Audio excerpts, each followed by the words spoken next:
Welcome to Filling the Gap, the go-to podcast for dentists who dream big. I'm Dr Shabnam Zai, a dental coach, educator, speaker, and your host. Whether you're setting up your practice or aiming for growth, I'm here to provide you with stories and strategies through insightful conversation with industry experts. With over 20 years experience and the founder of my own successful squat dental practice, this podcast is designed to inspire and empower. Let's bridge the gaps in your dental practice knowledge together. Hi, and today I've got the amazing James Martin with us. Now, James was a dentist, and in 2020 he actually left clinical dentistry. During his past, he's always been interested in finance and reading books about it, and now he's actually made that into his new career. Now, one of the things that I found very, very difficult when I set up my squat practice was actually getting over my being really risk averse about finances. I never really understood. You give me a P&L, I didn't really ever know what I was looking at. I've always been very scared about investing, the risk of losing money. And James has created this amazing community where he's educating mainly dentists on how to become more financially literate, which I think is such an essential skill that never really gets taught to us in dental school. So James, thank you so much for joining me today. Hey, my absolute pleasure, Shabnam, and thank you for that intro as well. That was quite the intro, and no, it's very, very kind of you to say all of those things. And yeah, all I can say is to add to what you said is that it's been a wild ride and it's been a lot of fun. But I'm sure we'll get into the journey and how that looked in a moment. Yeah. So tell us a little bit about your community on Facebook, Dentists Who Invest, and what you're doing now. 100%. So for anybody who has yet to come across myself and what I do, I am a dentist, just as Shabnam said. However, I do not currently clinically work as a dentist. That stopped about 2.5 years ago. And the main reason why that stopped was because of a Facebook group that I started called Dentists Who Invest. And what Dentists Who Invest is primarily is a movement to help dentists become more au fait with finances and more literate whenever it comes to money and wealth, because there's a lot of good stuff that comes on the other side of that literacy, in my opinion. So Dentists Who Invest was started to spread the good word, to allow dentists to understand why that will help them, and then also show them the path, also show them the information that they need in order to do that. And we can cover how that works in a little bit more detail in just a moment. But like I said, broadly speaking, that's what Dentists Who Invest is. It is an educational platform first and foremost. And as I say, I'm just pleased that other people saw value in it. Other people saw value in what I believe to be important and helpful to them. And I'm pleased that people could align with me on that and join the community. And it's become what it is, which is really cool. What I like the most about it is the actual community. It's not just you giving the information. Everybody is helping each other, and everyone's bringing their own perspectives and their own experiences, which is really, really nice, because then you're just getting even more educated and more eyes on your situation, which is really, really lovely. Actually, it's really nurturing. Like, normally in dentistry can be quite lonely, especially when you set up something like a squat. It can be very different to working in a bigger practice. So having that community, having people that you can talk to, is actually really, you've created a beautiful thing. So well done, James. I was going to ask one thing, really. When people are setting up practices, you're going to need a deposit. So I always encourage people when they're an associate to start earning more. And I know something that this is what you help dentists with. So what are kind of tips and tricks that you would give dentists on how they could increase their income as an associate? Cool. Thank you so much for that. So yeah, broadly speaking, high level, there's two components to finance, wealth and money. And the first one is how we generate our income month on month, and how that looks for most of us is clinical dentistry, of course. And then in order for us to invest, you're quite right, we have to have some money in the first place. You can't invest £0. Like, you literally have to have something in the first place.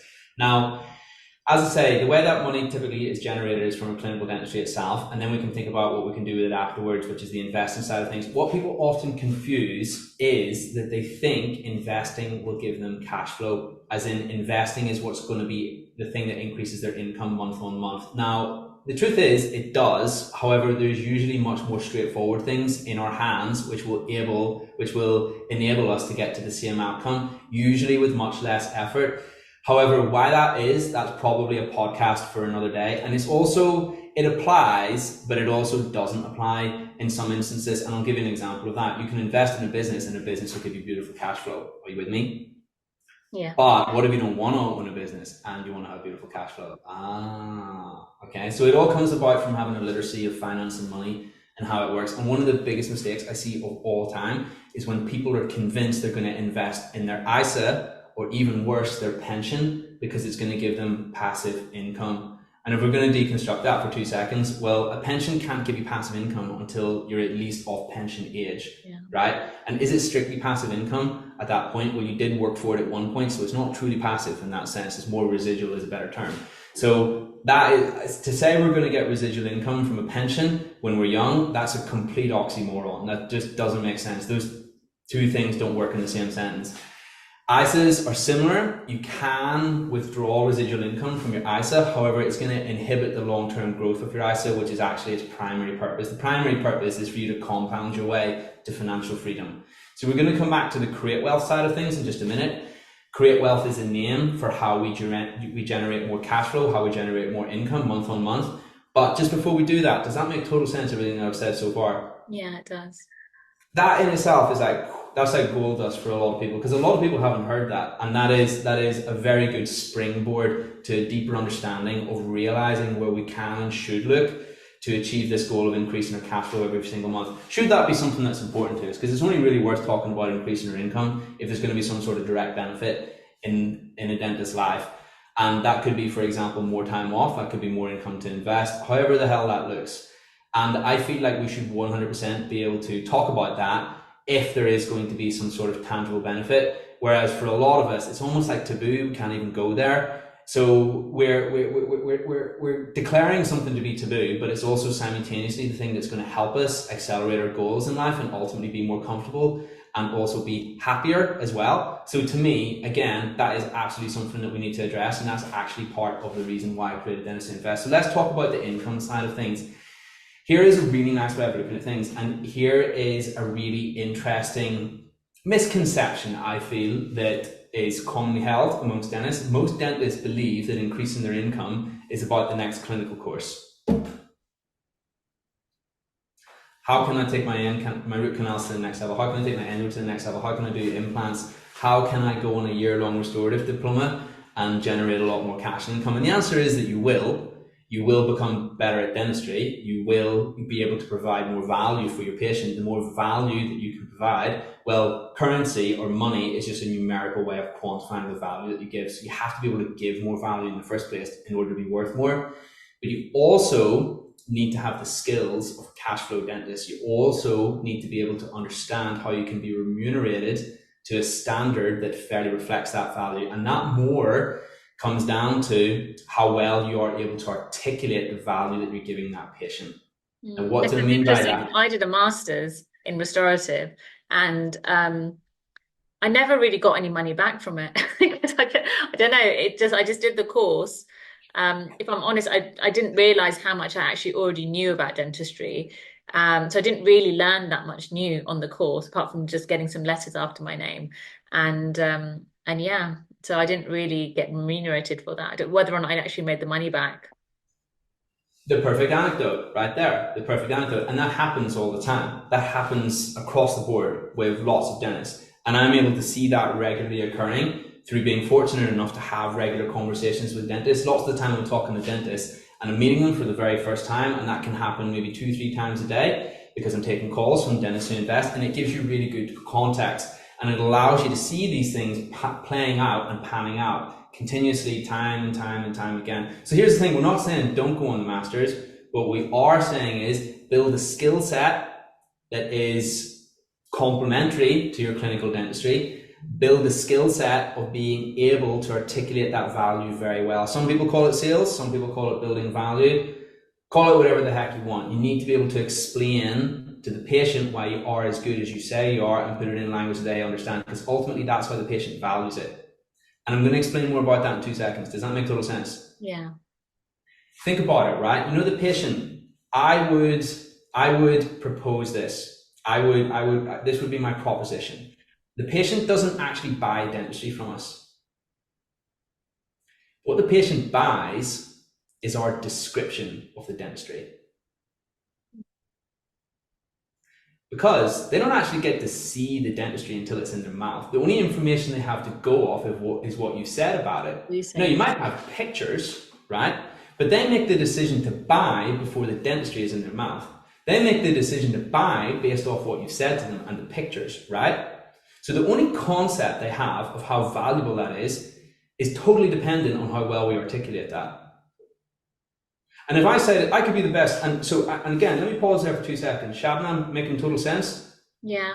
You're my frame of reference in this conversation. Are you with me? Yeah? You're the frame of reference of the audience to confirm that this information is being communicated in a manner that's clear, and so far so I'm good. thinking of the story of when I was a VT or DF1, whatever you call it now. And 6 months in, nobody had a root canal with me. And it was the opposite. I put them off root canal so much. I don't know what I'm just telling them what they need. I'm telling them they're all just choosing extraction. And I did the opposite of what you're saying. I actually did the disservice of putting them off the treatment. They didn't want to buy it because I was being too articulate about the risks. And this is the thing, it works both ways. It really does. You know, we could be talking them out of treatment as much as we could be talking them into the treatment that is of lower value and maybe not necessarily the best thing that will help them. But again, we don't know what we don't know with this stuff. And it's quite abstract. It's quite hard to wrap your head around until you see it with your own eyes. Because here's the thing, from everybody's point of reference, from everybody's point of view, everybody thinks they're an ace communicator. Everybody thinks they're quite good at that, right?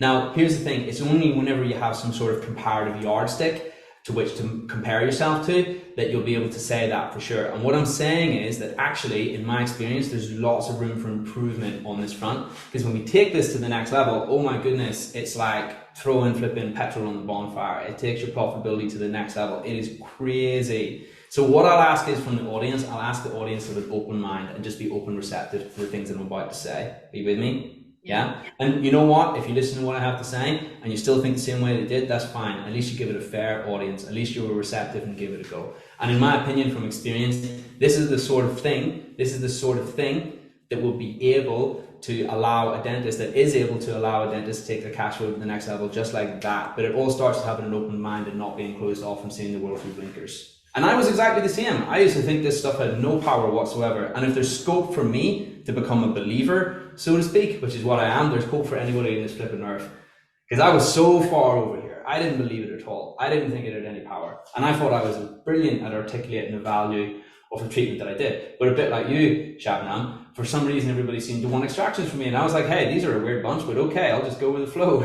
Yeah. Everybody wanted amalgam restorations, and I was like, okay, have it your way. That's cool. But it was probably to do with how I was saying things, probably to do with how I was presenting the information.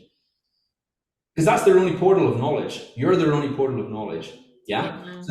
So to go back to what I was saying, our patients purchase the description, not dentistry.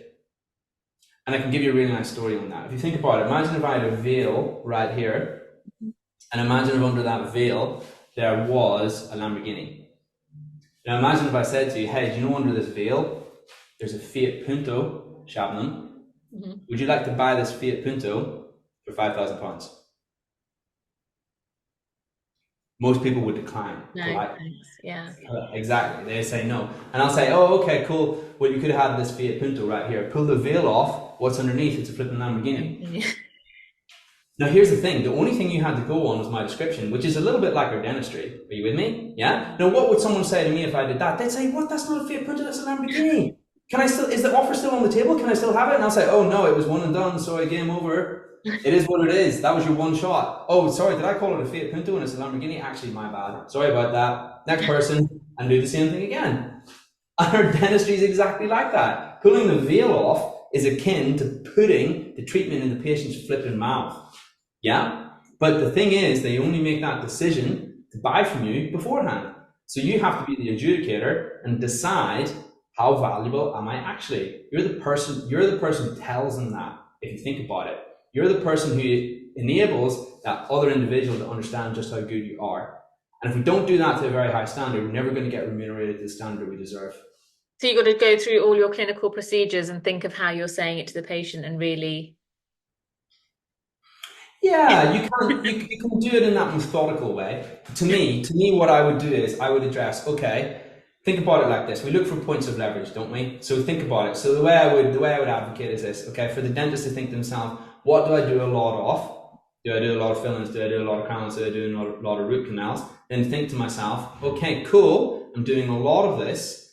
Then now let's really have some introspection and possibly some outside wisdom. In fact, almost certainly some outside wisdom, because it really helps to have more context, and think, okay, how good am I versus how well am I being remunerated? And in my experience, there's almost always a big gap between those things. And what I mean is that that remuneration can be enhanced because we're already very good and providing a lot of value to the patient. So the first thing is to believe that. The first thing is to understand that. And then the second thing is to communicate it well.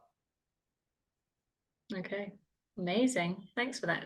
That's really Boom, boom. boom. And I want to know, I'm genuinely curious, right? Because to me, in my head, that makes complete sense. But I'm coming at it from a place of context, I suppose, and through having these conversations before and also being on that journey myself. But what I want to know is, Shabnam, as the representative of the audience, is that crystal clear, or is that like a little bit too ethereal? No, it does. It does. I think as dentists, we just feel that, I don't know, selling sometimes it's got a bit of a bad reputation. It's like a bad thing to do. But I don't ever sell dentistry. I give them an outcome. I'm like, I want to make you healthy, and these are the steps you need to take to get there. And this is what you need. Sometimes I almost forget to talk about the price, because it doesn't matter what the price is. It's that that's just what they need. And whatever it costs, I give them the treatment plan. Either they can afford it or they can't. But the foundation that I set, like the basics of hygiene, the basics of prevention, I know that advice on its own that I gave them in that appointment is going to make them healthier anyway. So, I always feel that my patients get massive value. But I've never thought about it in the way that you've just described it. The Lamborghini's a very good analogy. I Hey, love my analogies. that's cool. And you know what? If you can put it in a really visual way that's striking and sticks with people, then it's like 10 times more powerful. So I really hope that that's the effect that that analogy had on not just yourself, but also people who are listening as well. Yeah, Where did definitely. I get that from? Possibly a mentor back in the day. And he was like, hey, it kind of works like this if you think about it, James. And then I was in that zone when he showed that to me for the first time. I was like, nah, that's too. It's like almost like it's too good, or that it was almost like it was such an epiphany that I was trying to poke a hole in it. Are you with me? Are you with me? It was kind of like too profound. And then I thought about it, and then I was like, actually, nah, it makes sense. It stacks up. Makes sense. Yeah, definitely.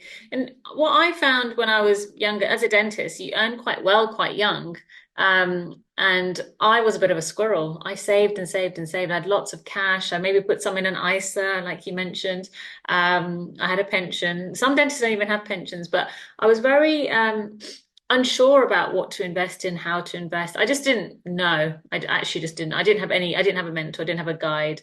I remember my principal always told me, buy a property, which I didn't do. And I really wish I had, because house prices in London over the last 20 years have doubled. But what advice would you give someone that is kind of doesn't know where to start with investment? That's awesome. Thanks so much for asking that. Well, the very first thing I'll say is to go back to that build wealth, create wealth model that we were talking about just a second ago.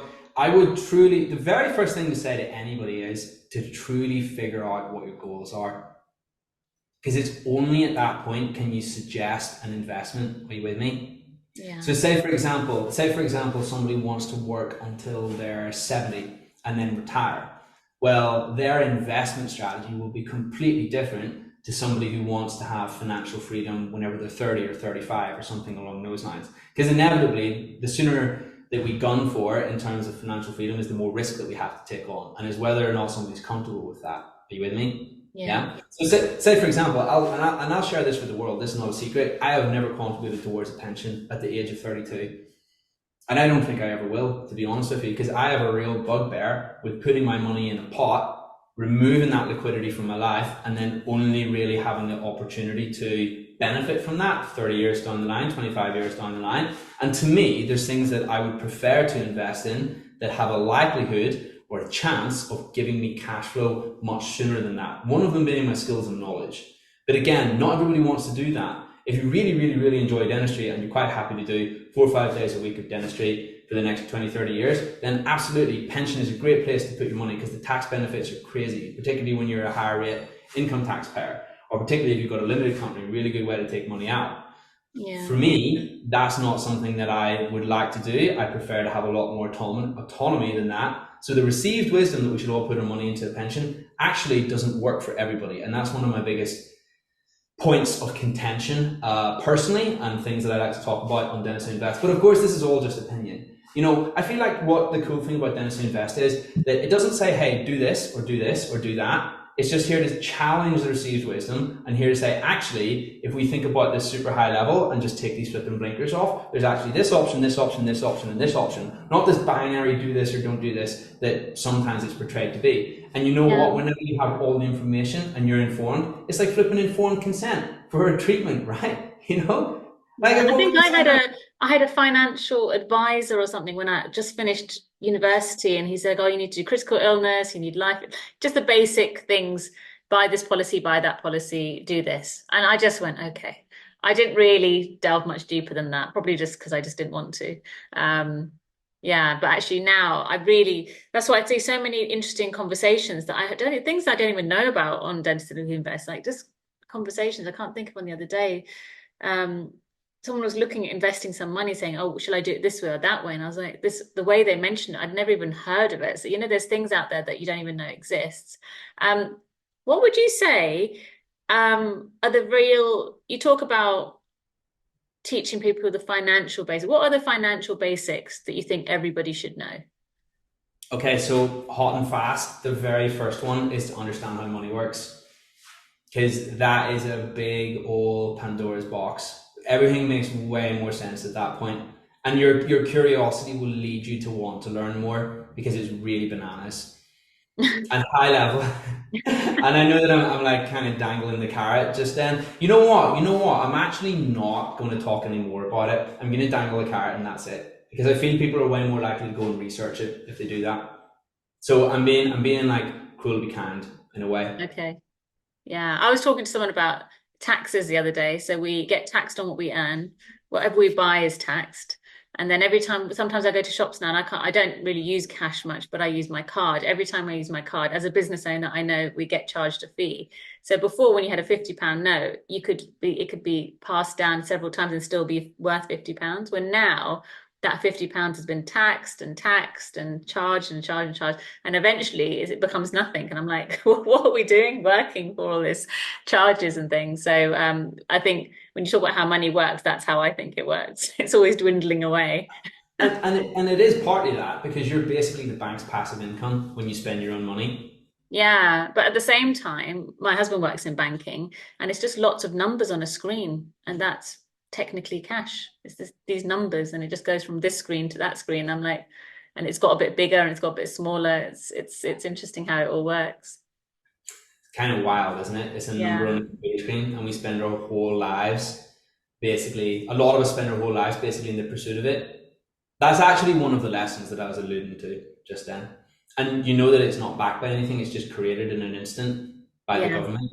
And if the government need more money, they'll just print it, which is fine for them because then their balance will go up. But it's not so fine for us because every time they print more, it devalues the cash that we have. So in effect, whilst our balance remains the same on the bank screen, we're actually losing wealth. We're actually losing the value of our portfolio. We're losing some of that time that we invested into earning that money. It's like it's being struck off the rota effectively, retrospectively.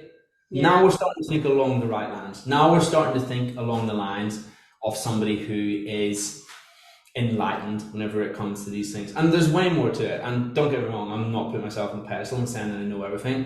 But what I am saying is that whenever I started to explore this stuff, I felt so much more compelled to go and learn how it works and also protect myself against all these things because you can protect yourself against it. Ultimately, these things are disadvantaging you in a tacit way, in a way that we're not even aware of. So I think that people think investing is like this hotshot thing where you go out and it's like aggressive and you're on the Wall Street floor and you're like shouting at people with a ticker, I'm going to buy this, sell this, all that stuff. Actually, it's a defensive, protective thing first. yeah. I think sometimes I felt that was practice ownership as well. I thought you had to be a certain character to own a business. You had to be a bit alpha, a bit direct, a bit and that's just not me. So I kind of talked myself out of being a principal, but then I'm doing it now and I am doing it. So clearly it is possible. It's just it's mindset actually. I think a lot of I think you have that side to you if someone crossed you, Shabnam. I'm just going to throw it out there. But anyway. Ask my kids, ask my kids. Oh, yeah, maybe.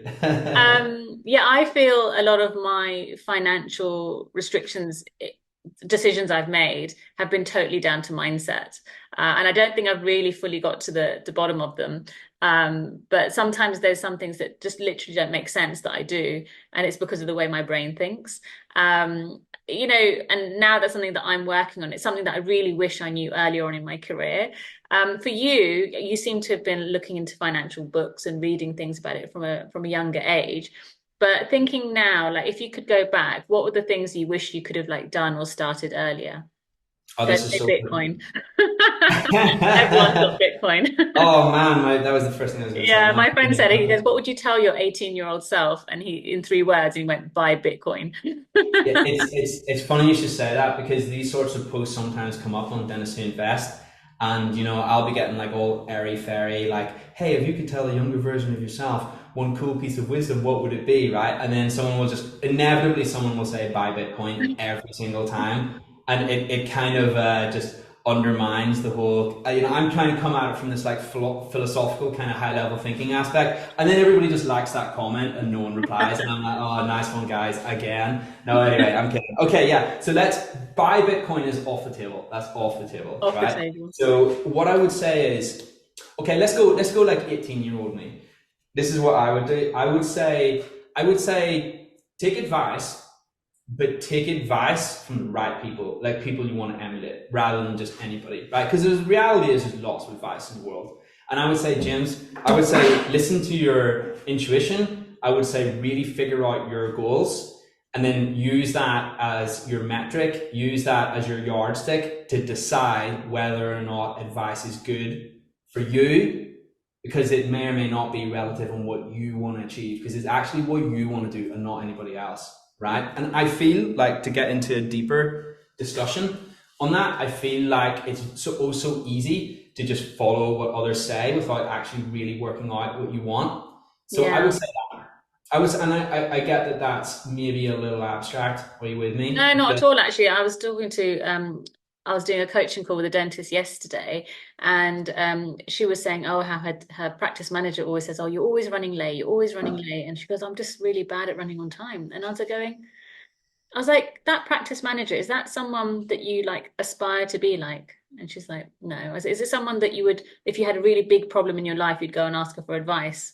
She's like, no, not at all. I said, so why are you listening to her now? Like, she has to sit in your room for a day and see what you do for your patients. And the reason you ran late is because you ended up doing that treatment for that patient because they were flying to America the next day. She doesn't see that. She just sees mm, the timekeeping audit that you're running late. She doesn't know the story behind it. So you have to be confident in yourself of what you're providing your patients and not take the comments of other people that don't really fully understand you, or someone that you wouldn't ask advice from. So that's really, if you're not aspiring to be like that person, the way they think doesn't always align with that's okay. They can say what they want. It doesn't mean it's right.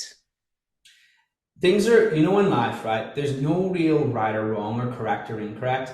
There's only Yeah. things that will take you closer towards your goal in an efficient way, and things that will either inhibit you, cause you to remain where you are, or take you closer towards that goal, but in a not very efficient way, right? So if here's your goal and you're serious about getting there, you want to get from point A to point B in the fastest manner. If we're really serious about getting to where we want to go, however the heck that looks. And that might be financial freedom, that might be more time to spend with the kids. That might be more time to sit in the sofa and watch flipping Netflix. Or it might be more time to go to the gym or do anything you want in the whole wide world. My point is that advice is not blanket, good or bad. It's Yeah. actually relative to where you'd like to go. And therefore, to go back to what I was saying at the very start with regards to the investment thing, that's why it's so critical to figure out your goals, first of all, because it's only really at that point that you have that metric that you can decide, is this something that's good information, like correct for me, or is it correct for somebody else and their goals and objectives that they're trying to project onto me because they think that that's a good way to go about life. And I guess if your goal is to own a practice, then maybe look at how much of a deposit you need, like make a financial goal for yourself, get yourself financially ready for that time when it comes, then you're ready to jump on it. But if you don't plan ahead, if you don't know what you need, then I guess you can never really jump when the time is right. Yeah, I mean, that's an example of one. I guess another example would be this. I would say that, put it like this. If you go out and walk down the street and you say to 100 people, would you like to be financially free tomorrow? Yeah. Yeah. Virtually everyone will say, yeah, of course I would, right? Yeah. So to me, that's their goal or objective, right? So they're either serious about doing it or they're not serious about doing it, right? Now, if they say it, then obviously, and they're not serious about doing it, then it's an ideal. In which case, then, well, it doesn't really matter whether or not they take actions towards realizing that reality or not, because they're saying that, but not with intention.